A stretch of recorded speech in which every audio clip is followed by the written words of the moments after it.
Act में बदलाव से जुड़े केंद्र सरकार के अध्यादेश को राष्ट्रपति ने मंजूरी दे दी है। अरसे से रेप की बढ़ती घटनाओं को देखते हुए सख्त कानून की मांग की जा रही थी। कठुआ में 8 साल की मासूम से गैंग रेप और उन्नाव गैंग रेप की घटना के बाद सख्त कानून की लगातार मांग हो रही थी। मोदी कैबिनेट ने शनिवार को 2.5 घंटे चली बैठक के बाद इस अध्यादेश को मंजूरी दी थी और अब राष्ट्रपति की मंजूरी मिलने के बाद ये कानून लागू हो चुका है।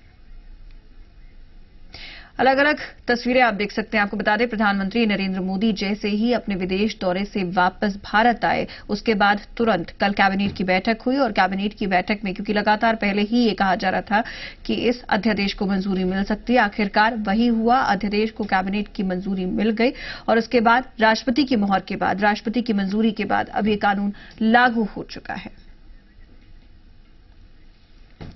वहीं राष्ट्रपति की मंजूरी के बाद कानून देश में लागू हो चुका है। आपको बताते हैं इससे जुड़ी हुई अहम जानकारियां। अब 12 साल तक की बच्चियों से रेप पर कम से कम 20 साल की सजा होगी। 12 साल तक की बच्चियों से रेप पर उम्र कैद की सजा का प्रावधान। 12 साल की बच्ची से रेप पर अब फांसी की सजा का प्रावधान भी शामिल कर दिया गया है। 16 साल से कम उम्र की लड़कियों से रेप पर न्यूनतम 20 साल की सजा। 16 साल से कम उम्र की लड़कियों से रेप पर उम्र कैद की सजा भी हो सकती है। रेप केस की जांच अब 2 महीने के अंदर पूरी करनी होगी। रेप केस में आरोपी को अग्रिम जमानत नहीं मिलेगी। रेप केस की सुनवाई के लिए फास्ट ट्रैक कोर्ट की व्यवस्था होगी। सभी रेप केस में 6 महीने के अंदर फैसला सुनाना होगा। तो नए कानून में क्या कुछ प्रावधान है वो हम आपको बता रहे हैं। 12 साल तक की बच्चियों से रेप पर अब कम से कम 20 साल की सजा होगी। साथ ही फांसी की सजा का प्रावधान कर दिया गया है।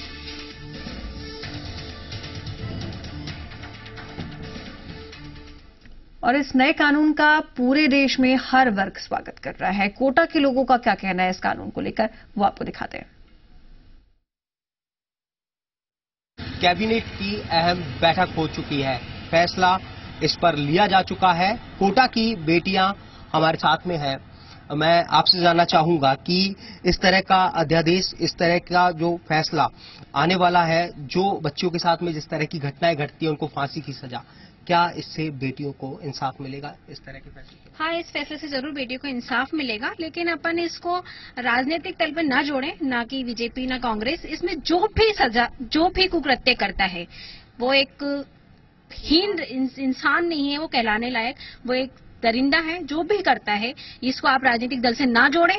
जो भी गलत काम करता है उसकी पूरी जांच की जाए और उसमें उसको सजा दी जाए। आपका क्या सोचना है? क्या लगता है कानून बदल रहा है तो बदले कानून के साथ में बेटियों को इंसाफ मिल जाएगा?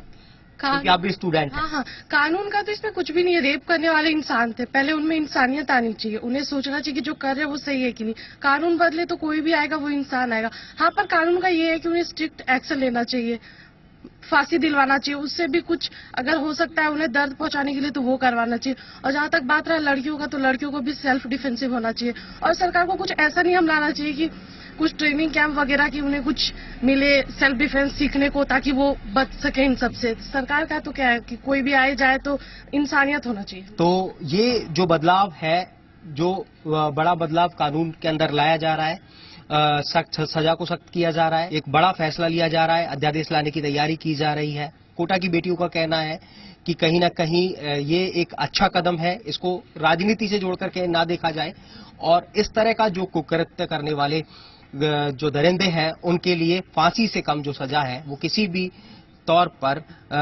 फांसी से कम सजा उन्हें ना मिले, ये सीधे तौर पर कहना है। कैमरामैन शक्ति सिंह के साथ हिमांशु मित्तल, जी मीडिया, कोटा। चलिए, तो सख्त कानून लागू कर दिया गया है, लेकिन क्या सख्त कानून से रेप रुकेंगे? ये सवाल इसीलिए पूछा जा रहा है क्योंकि इसके पीछे कई आंकड़े हैं।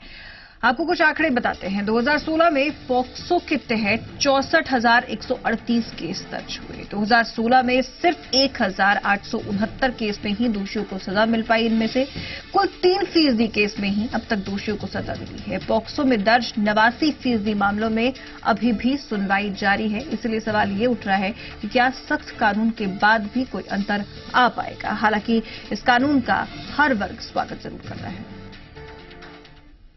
कठुआ और उन्नाव गैंगरेप के बाद सख्त कानून की लगातार मांग हो रही थी और सरकार ने तेजी दिखाते हुए कानून बना भी दिया। सुनिए नए कानून पर गुड़गांव के लोगों का, गुरुग्राम के लोगों का क्या कहना है।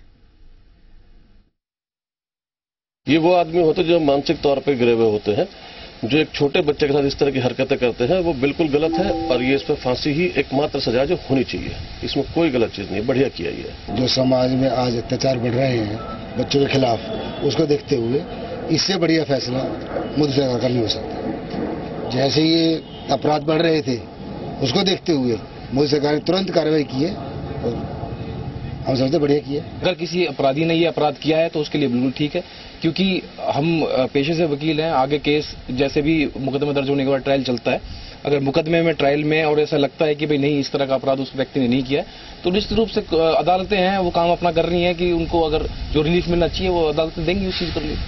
100% करेक्ट डिसीजन है और ये पहले होना चाहिए था। और इसमें जो रेप की एज 12 साल रखी है, रेप कोई भी करे फांसी लगनी चाहिए और विदिन 3 मंथ लगनी चाहिए। माइनर के साथ तो रेप है तो फांसी होनी चाहिए, कोई भी है चाहे। जो ऐसी दरिंदगी करते हैं, इन पर जब तक सख्त कानून नहीं बनेगा तब तक जो है ये लोग बाज नहीं आएंगे। तो ये हम इसका स्वागत करते हैं। भारत की सरकार ने जो संशोधन करके इस एक्ट के अंदर रेप मामले के अंदर जो ये कानून बनाया है, स्वागत योग्य है। और ये जो पीड़िता है इसके अंदर, ये उनके लिए सही मायने के अंदर उनको जब ऐसे अपराधियों को सजा मिलेगी तो सही मायने में न्याय मिलेगा। तो लोग इस फैसले का स्वागत कर रहे हैं, इस कानून का स्वागत कर रहे हैं, लेकिन कांग्रेस नेता शकील अहमद और रेणुका चौधरी ने सरकार पर बलात्कारियों की मदद करने का आरोप और उन्हें बचाने का आरोप लगाया है। देखिए, घटनाएं होती हैं, ये दुर्भाग्यपूर्ण है, लेकिन उससे ज्यादा दुर्भाग्यपूर्ण है कि जिस सरकार की जिम्मेदारी है उसको रोकने की, उसको प्रताड़ित करने के लिए जो इस तरह का गलत काम करते हैं, लेकिन भारतीय जनता पार्टी के लोग ही उस तरह के कामों में, बलात्कार के मामले में संलिप्त हैं। जो उन्नाव की घटना है, जो कठुआ की घटना है, उसमें उन्हीं के पार्टी के लोग मदद कर रहे हैं जो आरोपी हैं। इस पर पूरा देश और पूरी दुनिया आंदोलित हुई है। अभी प्रधानमंत्री विदेश में गए थे, वहां भी प्रदर्शन हुआ है। जो भारतीय मूल के लोग हैं उन्होंने किया है, भारत में भी हुआ है। तो बलात्कारियों को संरक्षण देना, उनकी मदद करना भारतीय जनता पार्टी की सरकारों के कारण इतना बड़ा मामला हो। आंकड़े कम हो जाएंगे, रेप बंद हो जाएगी। कोई जादू की छड़ी है जिसकी वजह से समाज रातों रात बदल जाएगी कि भाजपा के अपने MLA 22 MLA, ex MLA, MLC जो भी हैं, इन पे रेप के दावा लगे हुए हैं देश भर में। तो क्या ये एक मापदंड हो जाएगा, इससे सब बंद कर देंगे? चलो देखा जाएगा, ये भी देखा जाएगा। तो जिस सरकार ने ये कानून बनाया है, उसी सरकार के केंद्रीय श्रम और रोजगार मंत्री संतोष गंगवार ने रेप जैसे संवेदनशील मुद्दे पर क्या बयान दिया है, वो भी आपको यहां पर हम दिखा दें। ऐसी घटनाएं दुर्भाग्यपूर्ण स्थिति होती है, पर कभी कभी रोका नहीं जा सकता है। पर सरकार सब जगह सक्रिय है, तत्पर है, कार्रवाई कर रही है, ये सबको दिखाई दे रहा है। पर इतने बड़े देश में 1-2 घटना अगर हो जाए तो केवल उसको ही एक बतंगड़ बनाकर काम किया जाए, ये भी उचित नहीं है। एक प्रभावी कदम सरकार उठा रही है तो ये समझ में आना चाहिए। बिंदा करात जी ने जो कुछ कहा है उससे तो ये लगता है, मैंने बताया आपको कि इस वक्त 2016 की जो फिगर आई है उसमें 64,138 चाइल्ड रेप के केसेस जो है वो रजिस्टर हैं और इसका कन्विक्शन रेट सिर्फ 3% है, 3% है। इससे साफ जाहिर होता है कि सरकार इस तरह के वाकयात को रोकने में नाकाम है, कानून पूरी तरह से काम नहीं कर रहा है और इंसाफ पीड़ितों को नहीं मिल रहा है।